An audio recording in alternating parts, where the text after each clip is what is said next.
beautiful out here, isn't it? One of my favorite places to read is right here at my old college. And what I'm currently reading is Adobe's Classroom in a Book series. Each book promises to teach you a program within Adobe's Creative Cloud suite. And while I haven't read all of them, I've read a lot, 4 to be exact. And at $50 a piece, that can start to add up.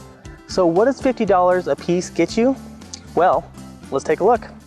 Each book aims to teach the reader from start to finish the core functions of the program with some advanced topics covered along the way. Adobe takes an active approach to teaching and structures lessons in a step-by-step formula that the user is expected to follow in order to gain insight from the book. To do this, Adobe provides downloadable files for each lesson.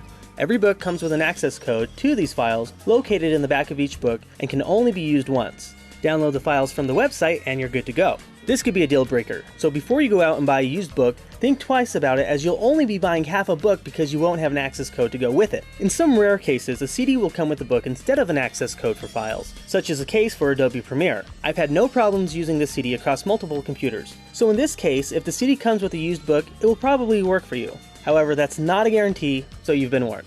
Every lesson has an estimated time of completion, but it's completely subjective. I found myself blazing through the book on Photoshop much faster than the recommended time. However, I found myself slogging along in the book covering InDesign. While both books are relatively the same length in page numbers and lessons, I'm more interested in Photoshop than InDesign, and therefore it takes me longer to complete a chapter in InDesign. But if I had to put a time frame on it, I'd estimate each book could be completed anywhere from 15 to 25 hours. And the reason for such a large range? Well, some programs are more robust than others, such as Illustrator and Premiere Pro. These books are an excellent way to familiarize yourself with each program. Yet no one resource is a magic bullet for mastering a skill. But if you have to design something after reviewing these books, you could, with some Googling and YouTube videos along the way. I suggest that you take an online learning course to go along with these books. I've used Pluralsight Creative to really round out my knowledge of the programs, and you can do the same using Pluralsight, lynda.com, or some other online learning program. Like any instructional book, there'll be times when you'll become confused. When this happens, I suggest that you read the material and follow along as best you can. As stated earlier, these books shouldn't be your only resource, and you should be able to round out your weaknesses with some additional training. But if these are your only resources, be sure to follow along and make sure you understand everything to the best of your ability. So will you learn graphic design from these books? That's a tricky question. Will you learn it directly? No, absolutely not. They're not intended to teach you the elements of design. Still, indirectly, you'll be made aware of the elements of graphic design. Some topics include tracking, kerning, alignment, and the difference between CMYK and RGB color mixing. Now, if you're disappointed by this news, think about it like this. If you're paired against someone with only theory and no ability to create design, you still have the upper hand. Furthermore, you'll be able to learn about design while creating it.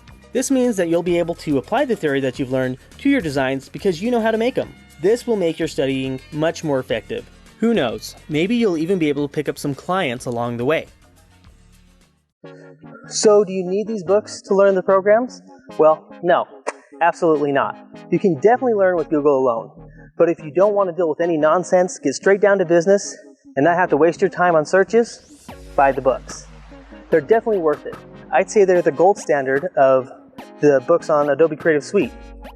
And no, I'm not getting paid by Adobe, sadly. But they're a great resource. Now again, I have to stress that those shouldn't be your only resource. You should look online, try to find other books, anything you can to really expand your knowledge if you're serious about getting good at graphic design.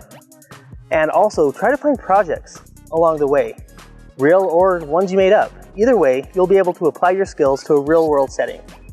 Now that's all I have for you today, but remember to study hard and to always be learning. See you next time.